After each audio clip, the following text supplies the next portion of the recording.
సమరం health channel ప్రేక్షకులకు స్వాగతం. ఈరోజు మనం గాలి కాలుష్యంతో డిమెన్షియా అనే అంశం గురించి తెలుసుకుందాం. గాలి కాలుష్యం కేవలం శ్వాసకోశ సమస్యలకే పరిమితం కాదని, దీంతో డిమెన్షియా ముప్పు కూడా పొంచి ఉంటుందని స్టేట్ ఆఫ్ గ్లోబల్ ఎయిర్ 2025 నివేదిక వెల్లడిస్తోంది. గాలి కాలుష్యం ఫలితంగా 2023లో 6.5 లక్షల మంది డిమెన్షియా బారిన పడినట్లు, ప్రపంచవ్యాప్త డిమెన్షియా మరణాలు 29% చేరుకున్నట్లు ఆ నివేదిక పేర్కొంటోంది. ప్రపంచవ్యాప్తంగా మెరుగైన వైద్య విధానాలు, పెరిగిన ఆయుర్దాయాల ఫలితంగా మరీ ముఖ్యంగా వృద్ధులు గాలిలోని సూక్ష్మ అణువులకు బహిర్గతమవుతూ ఊపిరితిత్తులు, గుండె, మెదడు సంబంధిత సమస్యల బారిన పడుతున్నారు. ఈ సూక్ష్మ కలుషితాలు ఊపిరితిత్తుల ద్వారా రక్త ప్రవాహంలోకి చొరబడి అంతిమంగా మెదడుకు చేరుకుంటాయి. అక్కడ చేరుకున్న ఈ కలుషితాలు ఇన్ఫ్లమేషన్, ఆక్సిడేటివ్ స్ట్రెస్లను ప్రేరేపిస్తూ మెదడు కణజాలాన్ని దెబ్బతీస్తూ నాడీ క్షీణతను పెంచుతున్నాయి.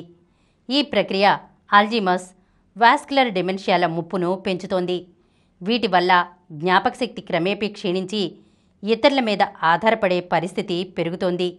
గాలి కాలుష్యానికి బహిర్గతం అవడం మూలంగా పిల్లల మెదడు ఎదుగుదల, పనితీరు కూడా కుంటిపడుతుందని నివేదిక పేర్కొంటోంది.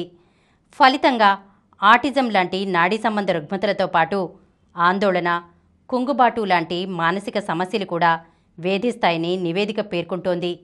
ధూమపానం, పోషకాహార లోపాలే డిమెన్షియాకు ప్రధాన కారణాలు అయినప్పటికీ ఇందుకు గాలి కాలుష్యం కూడా దోహదపడుతుందని పరిశోధకులు అంటున్నారు. ఈరోజు మనం గాలి కాలుష్యంతో డిమెన్షియా అనే అంశం గురించి తెలుసుకున్నాం కదా. మరొక అంశంతో మళ్ళీ కలుద్దాం.